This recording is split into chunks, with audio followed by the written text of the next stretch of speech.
Good morning. हम कर रहे हैं 9th क्लास एनसीईआरटी का मैथमेटिक्स, जिसमें आज हम करेंगे चैप्टर नंबर 10 का सॉल्यूशंस। चैप्टर नंबर 10 अपना है वृत्त, या जिसको हम बोल देते हैं इंग्लिश में सर्कल। सर्कल सबसे पहले तो सर्कल क्या होता है तो ये हमने यहाँ पे बना के आपको बताया। सर्कल क्या होता है कि अगर हम कोई भी एक फिक्स पॉइंट ले लेते हैं और इस फिक्स पॉइंट से कोई फिक्स दूरी ले लेते हैं, तो इस दूरी के ऊपर जितने भी बिंदु हम बनाएंगे इसके चारों तरफ, तो वो जो बिंदु बन जाएंगे वो सर्कल होता है, या इसको वृत्त कहते हैं। जैसे यहाँ पे हमने फिगर में बना रखा है, जो ये आपको राउंड में लाइन से दिखाई दे रही है, ये इसको हम बोलते हैं वृत्त। और जो हमने एक फिक्स पॉइंट इसमें फिक्स किया था, पॉइंट बीच में जो फिक्स पॉइंट किया था, उसको बोलते हैं वृत्त का केंद्र या सेंटर ऑफ सर्कल। और जो हमने एक फिक्स डिस्टेंस ले ली थी, कि ये जो हमने पहले कहा था कि एक फिक्स दूरी ले लेते हैं, इस फिक्स दूरी का नाम होता है त्रिज्या या रेडियस। इसे हम वृत्त की सर्कल की त्रिज्या कहते हैं या सर्कल की रेडियस बोलते हैं। उसके बाद इसके कुछ पार्ट्स और आ जाते हैं, जिनके नाम इस टाइप से आप देख सकते हो। सबसे पहले अगर वृत्त पूरा वृत्त था अपने, इसमें से हमने कोई छोटा सा पार्ट वृत्त का अगर हम ले लेते हैं, वृत्त का अगर हम छोटा सा पार्ट ले लेते हैं तो क्या होगा कि ये जो हमने जैसे यहाँ बना रखा है, ये छोटा सा पार्ट, तो इसको हम बोलते हैं चाप। इंग्लिश में हम इसको बोल देते हैं आर्क। इंग्लिश में बोलते हैं इसको आर्क। अगर इसकी बजाय हमने वृत्त बनाया और वृत्त के कोई नहीं दो पॉइंट्स को आपस में मिला देते हैं, कहीं से भी हमने उसको मिला दिया, तो उसको हम बोलते हैं वृत्त की जीवा। यहाँ पे हमने बना के दिखा रखा है, ये जो लाइन आ जाती है इसको बोलते हैं वृत्त की जीवा। उसके बाद अगर वृत्त के केंद्र से जो हम वृत्त को मिलाते हैं वो त्रिज्या होती है। अगर हम दो त्रिज्याएं बना देते हैं तो वृत्त के दो भाग अपने पास बन जाते हैं। जैसे ये हमने यहाँ पर एक इसको डायरेक्ट कर रखा है और एक भाग और बचा, ये वृत्त के दो भाग बन गए, फर्स्ट पार्ट और सेकंड पार्ट। इन दोनों पार्ट्स को हम बोलते हैं त्रिज्यीय खंड। जो दो त्रिज्याओं के बीच में पार्ट बनता है उसको बोलते हैं त्रिज्यीय खंड, यानी कि यहाँ पे अपने पास दो त्रिज्यीय खंड बन जाते हैं। जो छोटे वाला पार्ट है उसको बोलते हैं लघु त्रिज्यीय खंड, और जो बड़ा पार्ट बनेगा उसको बोलते हैं हम दीर्घ त्रिज्यीय खंड, इसको त्रिज्यीय खंड बोलते हैं। ऐसे ही दो पार्ट अपने पास तब भी बन सकते हैं जब हम वृत्त की एक जीवा बना देते हैं। हमने अभी बताया था कि जीवा क्या होती है, वृत्त को जब कहीं से भी मिला देते हैं तो जीवा बन जाती है। जब जीवा बनाते हैं तो यहाँ पे आप देख सकते हो कि वृत्त के जीवा बनाने से भी दो पार्ट बन जाते हैं। एक ये ऊपर जो छोटा पार्ट बनेगा, एक नीचे बड़ा पार्ट बन जाएगा। तो ये जो दो पार्ट बनते हैं इनको हम बोलते हैं वृत्त खंड। दोनों नाम में कंफ्यूज नहीं होना है। त्रिज्या से अगर बन रहा है तो त्रिज्यीय खंड, जीवा से अगर बन रहा है तो वृत्त खंड। ये भी दो टाइप के हैं, लघु और दीर्घ। जो छोटा पार्ट बनेगा उसको बोलते हैं लघु वृत्तखंड, और जो बड़ा पार्ट बनेगा उसको बोलते हैं दीर्घ वृत्तखंड। ये आपकी कुछ थी। इसके अलावा एक आपके पास और है कि जब हम जीवा बना रहे होते हैं, कोई जीवा बना रहे हैं हम, ये इससे बड़ी जीवा बन जाएगी, एक जो सबसे बड़ी जीवा बन जाती है। सबसे बड़ी जीवा तभी बनेगी जब वो सेंटर के बीच में से पास होगी, सेंटर उसके बीच में आ जाएगा, तो ऐसी जीवा को हम बोलते हैं व्यास। क्या बोलते हैं? व्यास की। वृत्त की जो त्रिज्या है, एक तरफ इधर त्रिज्या, दूसरी तरफ इधर त्रिज्या।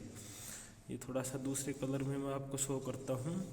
ये जो सेंटर था, सेंटर से एक तरफ त्रिज्या, इसकी बिल्कुल सीध में दूसरी त्रिज्या, बिल्कुल सीधी लाइन बन गई। तो ये सबसे बड़ी जीवा होती है वृत्त की, और इसका नाम होता है, सबसे बड़ी जीवा का नाम होता है व्यास। इंग्लिश में हम बोल देते हैं इसको डायामीटर। सर्कल का डायामीटर इसको बोलते हैं। तो इन सब बातों को अगर आप ध्यान से आपने सुना है, पढ़ा है, तो इससे आपके फर्स्ट एक्सरसाइज है उसके सारे क्वेश्चन सोल्व हो जाएंगे। उन सब में यही पूछा गया है, किसी में त्रिज्यीय खंड, वृत्तखंड क्या होता है, सबसे बड़ी जीवा, इस टाइप के क्वेश्चन आपको वहाँ पे मिलेंगे। और इसके बाद आपके पास आता है एक प्रमेय, बहुत ही इंपॉर्टेंट प्रमेय है। वो प्रमेय क्या है जिसका प्रूफ हम अभी करेंगे। प्रमेय है कि वृत्त की बराबर जीवाएँ।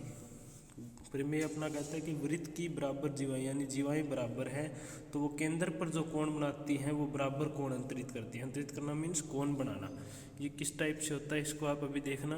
केंद्र पे जीवा कोण कैसे बनाती है। जैसे हमारे पास कोई वृत्त है, इसकी हमने कोई जीवा ले ली और यहाँ पे हमने केंद्र है, तो जब हम जीवा के दोनों हिस्सों को केंद्र से मिला देते हैं तो वहाँ एक एंगल बनेगा। इसको बोलते हैं जीवा द्वारा केंद्र पर बनाया गया कोण या कोण अंतरित करना। तो हमारे पास थ्योरम या प्रमेय ये है कि अगर जीवाएं बराबर हैं, ये कहता है कि केंद्र बराबर जीवाएं जो हैं वो केंद्र पे बराबर कोण बनाती है, ये अपने को प्रूफ करना है। यानी कि अपने को इसने इनडायरेक्टली क्या दे दिया कि अपने को एक वृत्त दिया है, अपने को दिया है एक वृत्त और उसका केंद्र बता दिया है ओ केंद्र हमने मान लिया है और उसकी दो जीवाएँ दे दी ए बी और सी डी, और इसने लिखा है कि दोनों जीवाएँ बराबर है, ए बी और सी डी दोनों बराबर जीवाएँ हैं। और अपने को निकाल के क्या दिखाना है कि ये जो केंद्र पे जो एंगल बन रहे हैं यानी एंगल ए ओ बी और एंगल सी ओ डी दोनों एंगल बराबर होंगे। तो ये निकालने के लिए हमें प्रूफ करना है। प्रूफ बिल्कुल आसान सा प्रूफ है। सबसे पहले देखिए हमने दो ट्राइंगल बन जाती है अपने पास ए बी ओ तथा सी डी ओ, ये दोनों ट्राइंगल ए ओ बी तथा सी ओ डी। इन दोनों ट्राइंगल में अगर हम देखते हैं तो ओ ए बराबर ओ सी, ओ ए और ओ सी बराबर होंगी। क्यों बराबर होंगी? क्योंकि दोनों वृत्त की त्रिज्या है। केंद्र को वृत्त से मिला दिया हमने तो वो बोलती है त्रिज्या, और वृत्त की त्रिज्या हमेशा बराबर होती हैं। तो ये बराबर है। ओ बी ओ डी ये भी वृत्त की त्रिज्याएँ हैं, ओ बी और ओ डी ये भी बराबर हैं। इसके साथ अपने को क्वेश्चन में दे दिया कि ए बी और सी डी भी बराबर है, ए बी और सी डी ये दो बराबर जीवाएँ हैं। तो ये अपने को बराबर दे दिया। इन सब से अपने पास क्या हुआ, ये त्रिभुज की जो तीन साइड थी ओ ए ओ बी और ए बी, और दूसरी त्रिभुज ओ सी डी की तीन साइड ओ सी ओ डी और सी डी तीनों साइडें बराबर हो गई।